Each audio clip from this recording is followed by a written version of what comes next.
¿Qué tal, queridos amigos? Qué gusto poder saludarles una vez más. Vean que Dios ha sido maravilloso y nos ha permitido ya llevar un mes desde que arrancamos esta lección. Hoy, en nuestra parte número 4, lección número 4, recibe el título Parábolas. Este tema es muy interesante porque en el transcurso de los evangelios podemos notar que Jesús predicaba de una manera entendible para aquellas personas. Y parte de todo esto que hacía, lo hacía utilizando parábolas. Nuestro texto lo encontramos en Marcos 4, versículos 24 y 25 que dicen así. Les dijo también, mirad lo que oís, porque con la medida con que medís os será medido, y aún se os añadirá a vosotros los que oís, porque al que tiene se le dará, y al que no tiene, aún lo que tiene se le quitará.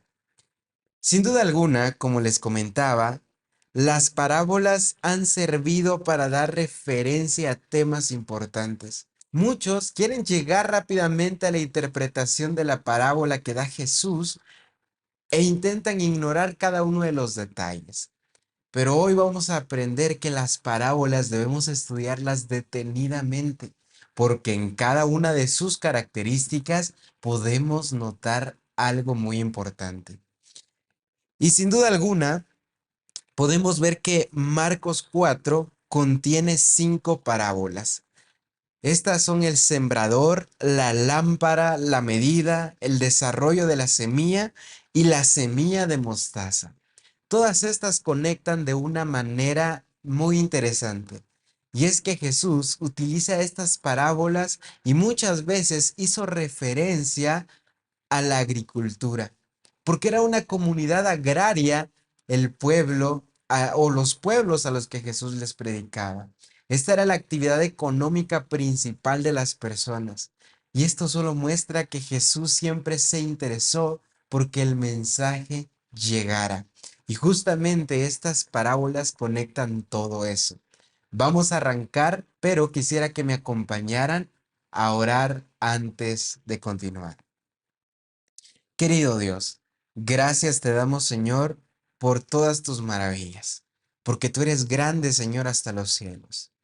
En este momento te quiero pedir el discernimiento, que tú nos puedas acompañar y que tu guía espiritual vaya con nosotros para poder entender el mensaje que tienes a través de tu palabra y también a través de esta lección que vamos a estudiar. Te pido que puedas bendecir a cada uno de los oyentes y que todos nosotros podamos salir llenos del Espíritu Santo. Te lo pido y agradezco en el nombre de Cristo Jesús. Amén. Bien, antes de continuar, quisiera yo recordarle a cada uno de ustedes que nos ayuden a compartir el material, a dejar un comentario, por supuesto, a dejar alguna reacción, algún like, y con mucho gusto los comentarios los estaremos leyendo. Toda esta interacción nos sirve a nosotros para poder seguir creciendo en el Ministerio de Comunicación de parte de la Iglesia Adventista de San Lucas, Zacatepeques. Eso se lo dejo en mente y ya usted verá si puede colaborarnos. Pero ahora sí, con lo importante. Marcos 4. Este va a ser nuestro capítulo para el estudio de hoy y vamos a analizar estas parábolas. Nosotros, como les decía al principio, o como podemos analizar, hay personas que quisieran saltarse los pasos de las parábolas y llegar rápidamente a la interpretación. Pero esto solo es un error. ¿Acaso no las parábolas son o están creadas para dar a entender una moraleja? Claro que sí, ese es el propósito. Pero podemos darnos cuenta en sus detalles que podemos hallar características muy importantes. Muestra de eso es esta parábola del sembrador. Y en Marcos se nos habla de una manera muy interesante. Si se recuerdan, Marcos es este libro que muestra poco diálogo de Jesús, pero muestra bastante acción.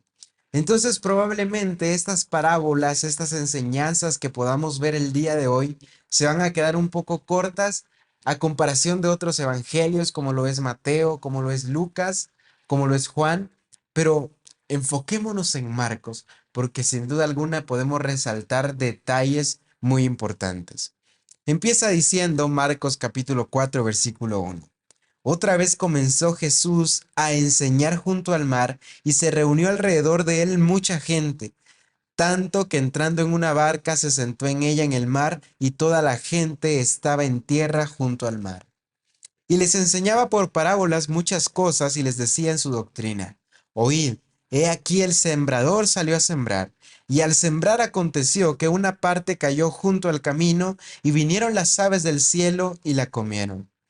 Otra parte cayó en pedregales, donde no tenía mucha tierra, y brotó pronto, porque no tenía profundidad de tierra o raíz. Pero salido el sol se quemó, y porque no tenía raíz se secó. Otra parte cayó entre espinos, y los espinos crecieron y la ahogaron y no dio fruto. Pero otra parte cayó en buena tierra y dio fruto, pues brotó, creció y produjo a 30, a 60 y a 100 por uno. Entonces les dijo: el que tiene oídos para oír, oiga. Acá podemos darnos cuenta lo que ya hemos mencionado. Jesús utiliza una actividad muy cotidiana de aquel entonces para dar a entender un mensaje.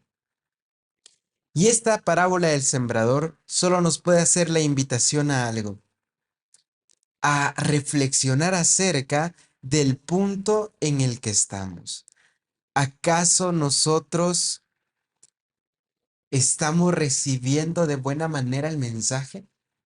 Pero para darnos cuenta de ello, vamos a desglosar las partes de esta parábola del sembrador. Sin duda alguna, podemos notar que son 4 suelos diferentes, pero es un solo sembrador y es una misma semilla que se tira. Ahora, el sembrador en aquel entonces era Jesús, que daba estas enseñanzas y que sin duda alguna hoy en día nosotros podemos aplicarlas en nuestra vida. Y esto nos va a servir a nosotros para ir creciendo. Ese es el verdadero dirigente del mensaje, Cristo Jesús. Es uno mismo, no cambia. Luego tenemos de que es una misma semilla, el mensaje de Jesús, la palabra de Dios, la meditación de Jesús para aquellas personas. Entonces podemos decir que el sembrador y la semilla es lo mismo. Pero ¿dónde entramos nosotros? Entramos en los suelos que son mencionados. ¿Se recuerdan? Hay semillas que caen en el camino, otras que caen entre las piedras, otras entre espinos y otras en buena tierra. Pero ¿qué podemos notar? En Marcos 4:4 se nos menciona que cuando las semillas caen en el camino, vienen las aves y las recogen, y éstas no tienen ni siquiera o cumplen con la función que deberían tener. Es decir, instantáneamente o en unos días, estas semillas se pierden en este camino. Luego se nos puede mencionar que están también las semillas que caen entre las piedras. Y aquí ya deja un poco más de tiempo, porque si recordamos la lectura en Marcos 4, 5 y 6, se nos da a notar que estas caen entre las piedras donde no había mucha tierra, pero no se pierden instantáneamente. Estas semillas empiezan a brotar pronto, pero no tienen una base sólida, o es decir, no tienen una raíz donde permanecer.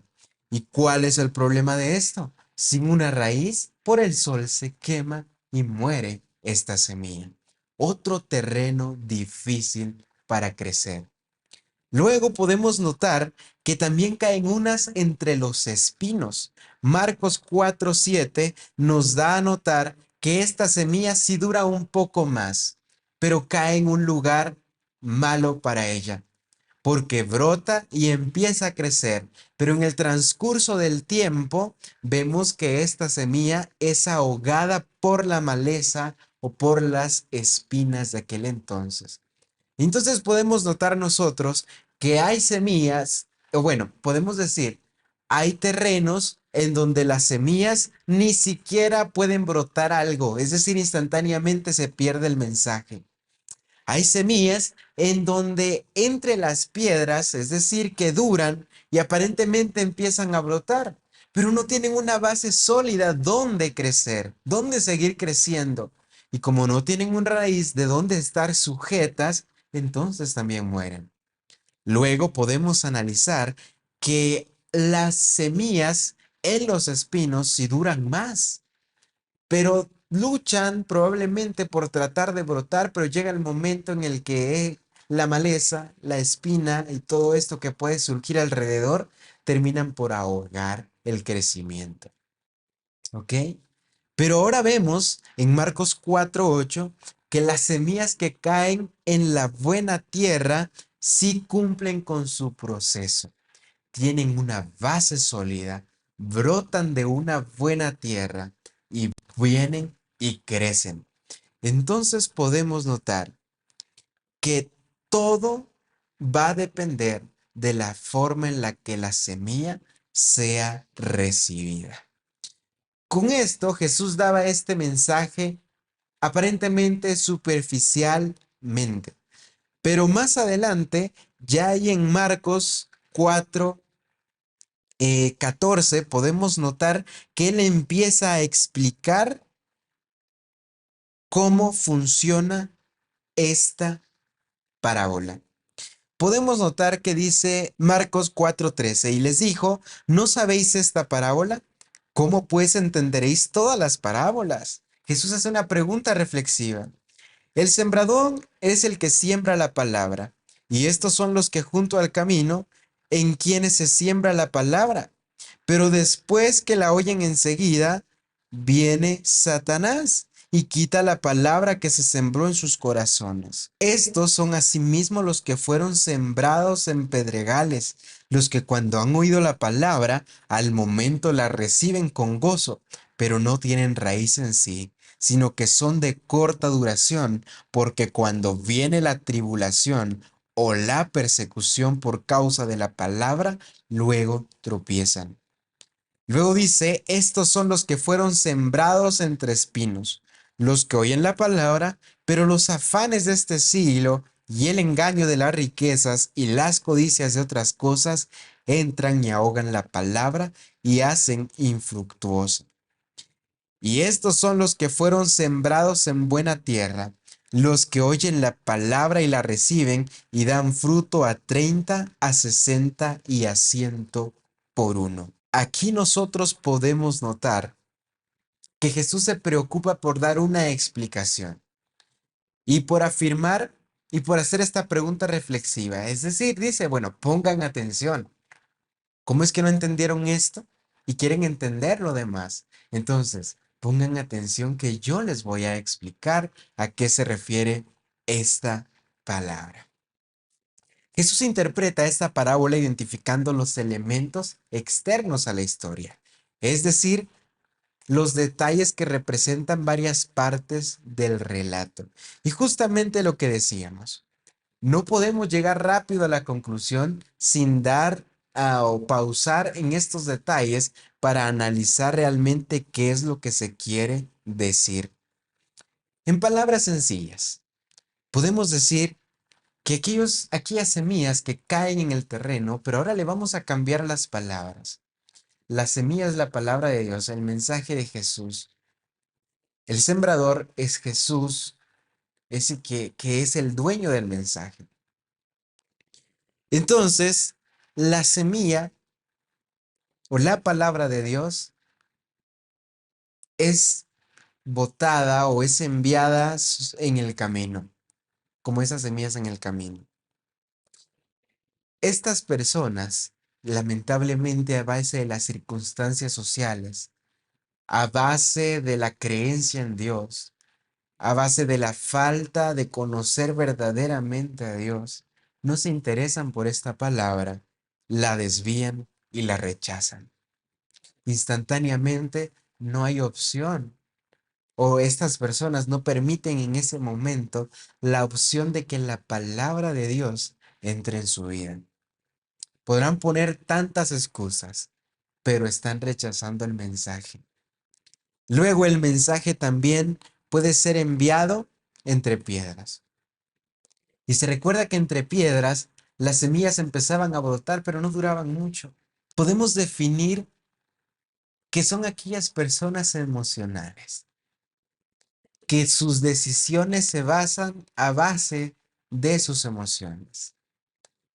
Si están muy felices, toman una decisión. Si están muy tristes, toman otra decisión.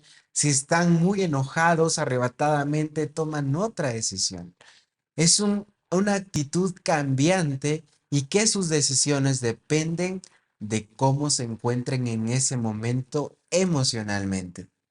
Y esto es un error, porque cuando nos dejamos guiar por emociones, nunca vamos a tener una base sólida para estar seguros de lo que hemos decidido. Entonces podemos decir que son aquellas personas que reciben la palabra, pero a la primera prueba no la soportan. Y que en su momento estaban contentos de aceptar la palabra, probablemente empezaron a estudiarla, analizarla, pero luego viene la primera prueba y ahí se detienen y por cambio de emoción vuelven a tomar una decisión que los aleja de esta semilla que es la palabra de Dios. Bien, luego están los que están, luego están las personas que son como los espinos. Este suelo que tiene tierra para poder brotar una semilla, pero alrededor de esa tierra hay muchos espinos. Estas personas reciben la palabra. Cuando reciben esta palabra, la codicia, el enfoque en los bienes materiales, el enfoque en sus intereses propios hace que muchas veces no pueda brotar en ellos la palabra de Cristo Jesús, la palabra de Dios. ¿A qué voy con esto? Yo quiero comparar dos cosas y dos situaciones. Podemos notar que las personas que representan las piedras son esas personas que cuando no tienen nada, se olvidaron de Dios y buscan algo que hacer para poder conseguir algo y dejan de lado a Dios. Al contrario de las personas que representan los espinos. Probablemente cuando no tuvieron nada, ahí fue que aceptaron la palabra. Pero luego, cuando hay mucho y la codicia por más, la avaricia los corrompe y esto tarde o temprano ahoga el crecimiento de la semilla. Pero también están las personas que representan la buena tierra. Marcos 4:20 nos dice algo maravilloso. Dice lo siguiente: y estos son los que fueron sembrados en buena tierra. Y Jesús aquí lo aclara y dice definitivamente quiénes son. Los que oyen la palabra y la reciben y dan fruto a 30, 60 y a 100 por uno. Dos palabras: oír y recibir. Porque dice los que oyen la palabra y la reciben. Es que es importante entender que no es lo mismo conocer de Jesús que conocer a Jesús. Allá afuera existen tantas definiciones para lo que es Jesús, pero solo la Biblia tiene la definición verdadera de este hombre que entregó su vida por cada uno de nosotros. Entonces, yo quiero invitarle a usted que haga un análisis de su vida. ¿Cómo estamos recibiendo nosotros esta semilla? ¿Somos un terreno que deja que brote, que deja crecer el mensaje?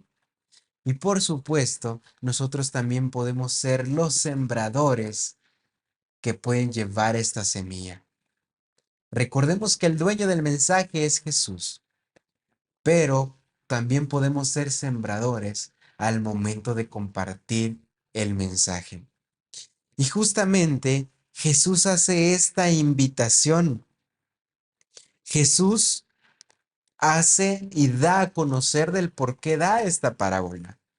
Y podemos notar en nuestra lección que nos va a hablar de lo que resta de Marcos capítulo 4.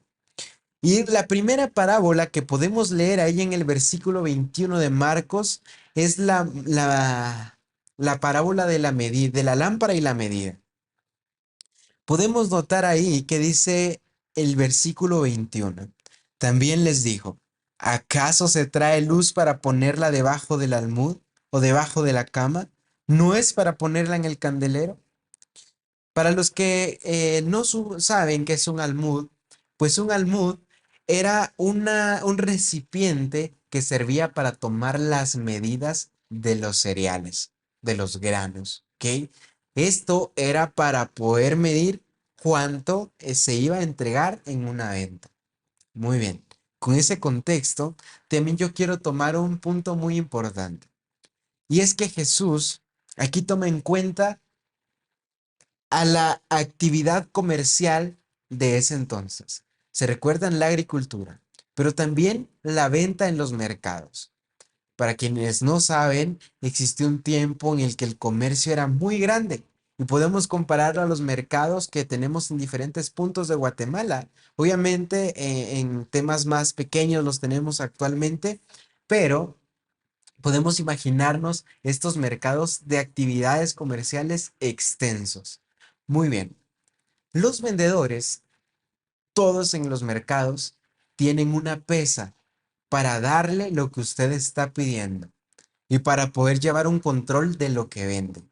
Aquí en Guatemala utilizamos las libras, pero en otros países utilizan lo que son los kilos. Entonces, esta referencia la doy porque en aquel entonces se utilizaba el almud. Esta era la medida. Los vendedores cuando querían quedar bien con sus clientes, le daban la famosa ganancia. Bueno, usted compra una libra de tomate, le ponen 2 tomates extra y le dicen, bueno, esta es la ganancia, gracias por su compra. Muy bien. Entonces Jesús entendía que estas personas eran capaces de dar con tal de quedar bien con los demás. Ahora, ¿por qué traigo yo esto a colación? Porque habían también personas que se guardaban todo y hasta daban menos, porque no querían compartir, porque ellos se preocupaban por sus propios intereses y al fin y al cabo esto les traía que la competencia le ganara la mayoría de clientes. Muy bien. Ahora yo voy con algo aquí muy interesante. Jesús dice ahí en este texto que acabamos de leer, ¿acaso la luz es para esconderla? No, la luz es para compartirla. O es decir, la luz es para ponerla en un lugar donde pueda emanar la luminiscencia que va a compartir. El contexto de la arquitectura en aquel entonces menciona que las luces estaban en candeleros porque ahí encima de ellos o habían diferentes formas de candeleros. Pero el fin de esto es que se ponía en un punto estratégico para que cuando se pusiera sobre él las velas o el fuego o la luz que se traía, se pudiera notar bastante y pudiera iluminar lo mayor posible el sector o el cuarto o la habitación o el espacio que quisiera alumbrar. Muy bien. Entonces Jesús utiliza esto y dice, bueno, vengan, pongan atención. ¿Por qué ustedes van a esconder una luz? Si ustedes tienen una luz y encienden una luz, ¿por qué la pondrían debajo de la cama o debajo de un almud? ¿Por qué la esconderían? No tiene sentido. Y Jesús dice ahí en el versículo 22, porque no hay nada oculto que no haya de ser manifestado ni escondido que no haya de salir a la luz. Nuevamente hace esta invitación. Si alguno tiene oídos para oír, oiga. Les dijo también, mirad lo que oís, porque con la medida con que medís os será medido, y aún se os añadirá a vosotros los que oís, porque al que tiene se le dará, y al que no tiene, aún lo que tiene se le quitará. Cuando analizamos este corto texto, este corto párrafo que acabamos de leer, podemos notar algo muy interesante. Primero, es que la luz era esta verdad, pero también la luz podemos ser cada uno de nosotros, porque si nosotros vemos en Mateo, dice que en esta misma parábola que la luz del mundo somos nosotros y quien nos da ese brillo es Jesús, pero que podemos ser luz para este mundo lleno de oscuridad. Y se recuerda lo que yo decía, que habían personas que compartían un poco más con tal de hacer feliz a las personas que compraban. Pues también aquí cuando Jesús dice que el que tiene se le dará y al que no tiene, aún lo que tiene se le quitará. Pero aquí se está refiriendo a compartir la verdad. Pero no solo de palabras, sino con acciones, a practicar la justicia, a practicar los buenos valores, a practicar el ejemplo de Jesús. Porque si yo conozco la verdad, yo estudio la verdad, tengo una comunión con Dios, trato de vivir una vida como Jesús lo estipuló, como Jesús dio el ejemplo, yo me voy a ver mayormente bendecido porque Jesús seguirá iluminando mi vida para que yo pueda compartir esa luz en un mundo lleno de oscuridad. Pero ¿qué pasa con muchas personas que se envuelven en el egoísmo, en su interés propio? Pueden conocer la verdad, pueden tener mucho conocimiento, pero si no se pone en práctica, no vale de absolutamente nada. ¿Saben por qué, queridos amigos? Porque todo lo que tenemos en la historia de Jesús es acción y es amor. Y el ejemplo que Él deja es que nosotros actuemos. Podemos conocer mucho, podemos saber bastante, pero nuestras acciones hablan si realmente lo que sabemos lo hemos aplicado a nuestra vida. ¿A qué voy con esto? De nada va a servir el gran conocimiento que se puede tener si no se pone en práctica lo que ya conocemos. Y por eso el texto dice, aún lo que tiene se le quitará. Otra parte importante para reflexionar en qué punto podemos estar cada uno de nosotros. Pero continuando, vamos a hablar ahora de la parábola del crecimiento de la semilla.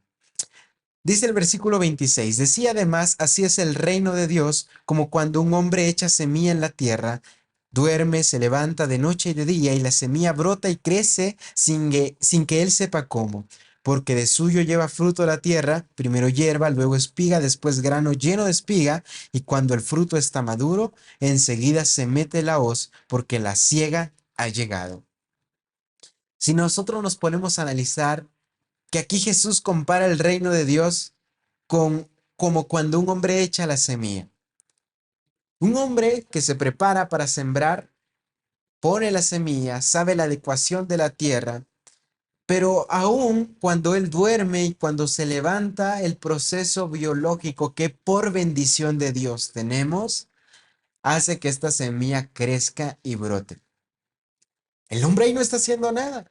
Él lo que puede hacer es trabajar en la trabajar para que vaya creciendo de la mejor manera, poder fumigar hoy en día, ¿verdad? Que se utilizan muchos químicos, pero en fin, el hombre no hace que crezca esta semilla. Es la tierra, la propia naturaleza que Dios ha creado y por ende, por gracia de Dios, estas semillas pueden crecer. ¿A qué voy con esto? Nosotros debemos estar preparados. Nosotros debemos trabajar en sí mismos, compartiendo también para otros el mensaje, porque primero podemos ver que la semilla llega una sola. De esta semilla empieza a brotar y nace la hierba. Es decir, primero la semilla nace en mí, luego yo voy creciendo en este camino espiritual. Pero luego viene la espiga, es decir, yo empiezo ya ahora, después de ser semilla, ahora voy a ser yo quien siembre. O es decir, quien va a cosechar más adelante, porque ahora somos espiga y probablemente estemos compartiendo el mensaje de Jesús.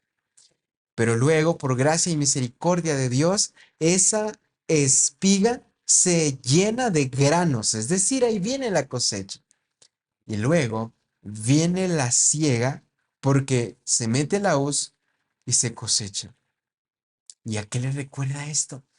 Póngase a pensar que en Apocalipsis, lo que hemos estudiado la pasada o el trimestre pasado, se nos habla en un momento que cuando venga Jesús va a llegar el momento de la siega y se va a llevar los buenos frutos. ¿Acaso no quisiéramos nosotros estar en aquel momento? Para continuar, también tenemos la parábola de la semilla de la mostaza. Decía también, ¿a qué haremos semejante al reino de Dios o con qué parábola lo compararemos?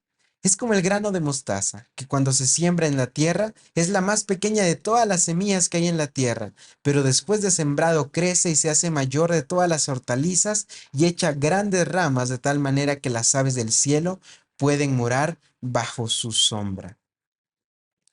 Entonces, queridos amigos, con esto voy a ir finalizando. Esta parábola de la semilla de mostaza solo nos invita a reflexionar que el reino de Dios en la tierra empezó de una manera pequeña, luego de que el pecado se había apoderado de todas las sociedades. Pero el reino de Dios sigue presente y empieza con una semilla pequeña, pero esa semilla crece, luego viene esta semilla y cuando crece ya puede formar parte de regar más semillas para otros. Pero recordemos que Dios es el dueño de estas semillas. Y el reino de Dios es comparado a esto, porque el reino de Dios inicia como una semilla pequeña, pero poco a poco va creciendo. Y cuando crece llegará el momento que se hace mucho mayor. Y como las aves toman sombra en estas hortalizas de mostaza, también nosotros estamos cubiertos con las alas de Cristo Jesús, que se ha preocupado por nosotros, que ha venido a la tierra para enseñar, para dar el ejemplo, pero lo más grande que ha hecho es morir en la cruz, como el peor criminal que pudiera existir. Recibió el castigo que usted y yo merecíamos, para que un día nosotros recibamos la vida que él en ese momento merecía. El reino de Dios llegará al punto en que será grande, que será inmenso, porque Dios es un Dios digno de adoración, porque Él es grande y glorioso. Ahora, a través de estas parábolas, nos hemos dado cuenta que Jesús quería hacer una invitación para la gente.